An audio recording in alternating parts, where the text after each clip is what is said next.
Hey everyone, welcome back with Mac, and today we're going to look into the evolution of entrances in the AKI Nintendo 64 series. That's all you really need to know, so let's get started.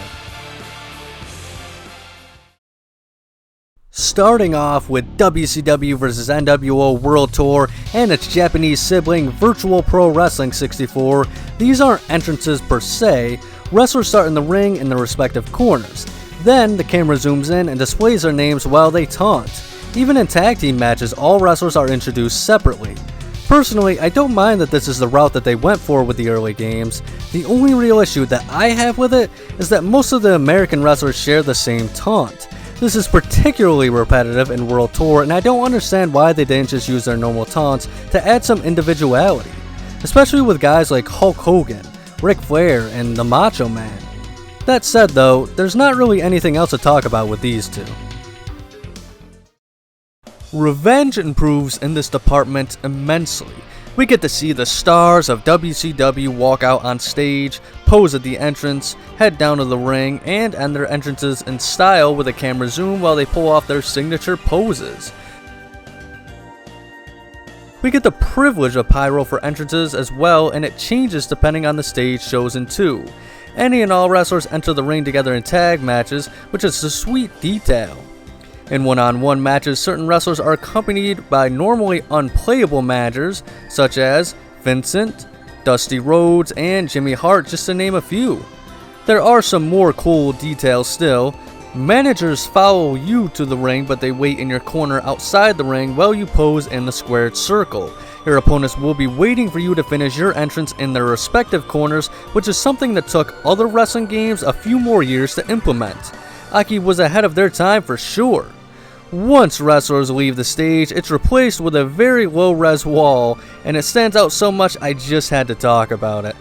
You will also notice around this time that for most wrestlers, we don't see their full walk to the ring since it skips around until they step onto the apron, which isn't really a big issue, but it's worth pointing out all the quick cuts. The elephant in the room here is that no on-screen WCW themes are present in this game. No NWO theme, no Wolfpack, no Invasion, no Self-High Five. Nothing. Every wrestler in the game uses the same two tracks over and over again. This is especially noticeable in four-man encounters. Is it the end of the world? Not today. But had they included those songs, then it would have made these entrances too sweet. Moving on to the next title, Wrestlemania 2000 entrances are what WWF fans dreamed of. WCW superstars provided high energy, fireworks, and attitude during entrances, and this was represented well enough in Revenge. The WWF superstars still came out to hype up the fans, but with more spectacle rather than outright energy. The characters in WWE in 1999 catered to a more TV-style audience that focused on selling the characters more so than the matches ahead at times.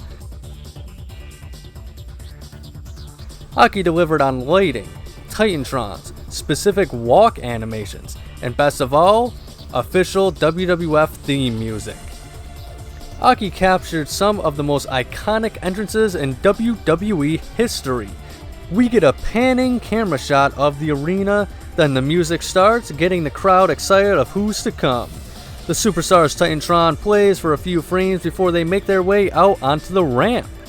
Maybe they'll pander the crowd early, or they'll walk straight to the ring. This game we get to see the complete journey with no jump cuts. Then once the Superstar hits the ring, they finish things off with a signature taunt. When the next entrants come out, we still see their opponents waiting for them, but this time they wait outside of the ring. I love this tiny detail because I feel like more often than any other wrestling promotion, the WWE has wrestlers wait outside, especially with bigger main event matches, to give the superstar entering the ring more screen presence. This isn't always the case, but let's be honest. Most of the time when Triple H, Stone Cold, or some other big name would enter the ring, their opposition would bail and we would see shots of them looking up while their opposition would pose on the turnbuckle. You may have already noticed that wrestlers come out with their proper entrance gear and props starting in this game. This is something cool that would continue throughout the rest of the series. Wrestlers only come out together if they are programmed to in this game. Only official tag teams around this time. The upside is that we at least get proper team names on the entrance plates. AKI was also kind enough to add in some extra team combinations. If you change Billy Gunn's theme to the Road Dogs, they will come out together as the New Age Outlaws despite being broken up for a few months during the development of the game. D'Lo Brown and Mark Henry have a special entrance if you give Mark Henry D'Lo Brown's theme. There's even some tracks put into the game for this purpose only, such as the Corporate Ministry, DX theme, and the Union theme, who were only around for like a month or two, so the fact that they put in this extra stuff for us fans is pretty awesome. Unfortunately, created wrestlers cannot come out together, which does suck. I feel like they could have just added a tag partner option in the relationship section and have it work the same as the manager role. There's just so much more attention to detail here as well. As mentioned, we see the entire walk cycle instead of jump cuts. On the Raw's War and Sunday Night Heat stages, we get some bonuses. Titantrons play on the actual big screens, for example, although they stop once the transition to the ring begins. Guys like Kane, X-Pac, and HBK have in-ring pyro in addition to some wrestlers keeping their stage pyro. D'Lo Brown, Road Dogg, and Stone Cold go from corner to corner instead of just one that took place in Revenge. Superstars like Shamrock, Undertaker, and Too Much taunt on the apron. The Rock and the Brood stand on the outside turnbuckles for their poses. Even the SummerSlam gates open and close instead of wrestlers just spawning outside the gates, which they easily could have gotten away with. It's clear AKI and THQ did their homework with Wrestlemania 2000, and in my personal opinion, these are the absolute peak of entrances in the AKI series. The next game we're going to look at is Virtual Pro Wrestling 2. This is the ultimate Japanese wrestling experience for most fans, and the entrances once again don't disappoint. Instead of theatrics, we get entrances that some might call tame.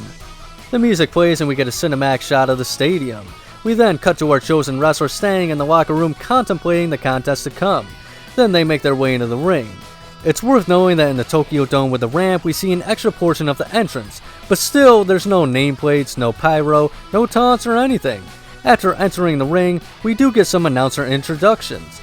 These feel like an upgraded version of the ones that we saw at the beginning of the series. The ring announcer goes over the rules and introduces each wrestler to the audience. Most go by a generic name like 1P Wrestler, but the All Japan wrestlers have their actual names called out to the applause of the fans. During their name call, their name is also displayed at the bottom of the screen, while we get a larger variety of poses. Lots of wrestlers from Revenge and Wrestlemania 2000 even have their taunts available in the Create Wrestler mode, so that if you want to add The Rock, Stone Cold, Billy Kidman, Hulk Hogan, or more, you can make their intros feel more authentic because of their proper poses being included. As mentioned, only AJPW fighters have their entrance music and names properly implemented, since VPW2 only had legal rights to the All Japan Pro Wrestling roster. Any combination of teams can come down together again, and a nice detail that returns from Revenge is that wrestlers waiting for their opponents are once again standing inside the ring instead of outside. Not the most exciting stuff, but I appreciate the difference in presentation here, and it is something that makes Virtual Pro Wrestling 2 stand out from every other game in the entire series. The final entry, as always, is WWF No Mercy, and most, if not all of us, already know how disappointing this game was when it came to this feature. In No Mercy, the devs made the decision to cut entrances in half. We only see them walk out on stage, and no in-ring taunts are included. This is one of the biggest complaints folks have with No Mercy, since this title should have been the absolute peak of capturing the in-ring intros. Music plays in the arena, we see some frames of Titantron. The Titantrons no longer play on the big screen anymore, sadly, and if the selected superstar has one, they will pose on the stage like usual, and that's about it. We do see some cool additions though. First off, certain wrestlers like Taz, Kane, Chris Jericho, and the Dudleys have pyro that plays before they walk through the curtain. Entrance laying is still here, as well as some pyro for guys too. Some wrestlers, when they taunt, also have special facial animations that play. Mick Foley and Cactus Jack say bang bang. X-Pac sticks his tongue out as he does his thing. Jericho even flashes a goofy smile while he turns around. Speaking of Jericho, we have the proper countdown version of his entrance this time around too. And his pose is the only one in game where he appears already on the stage after his Titantron plays. So for what they did include, No Mercy did a fantastic job of replicating what we've seen on screen in 2000. Unfortunately, entrances being halved isn't the only thing we lost here. No Mercy no longer has tag team entrances of any kind, and I'm not sure why. We still have wrestlers entering the ring with managers, and this is something we see in championship mode often. But when it comes to the matches themselves, all entrants come out alone despite having the same music and Titantrons. I can't really think of any good reason as to why this feature was cut.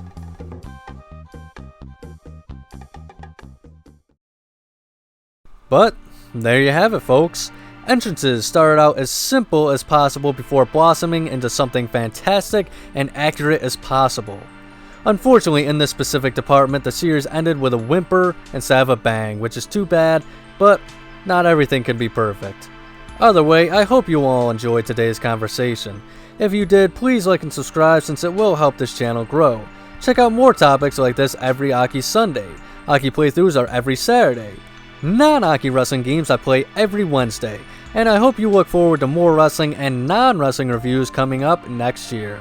Above all else though, please remember to have a nice day.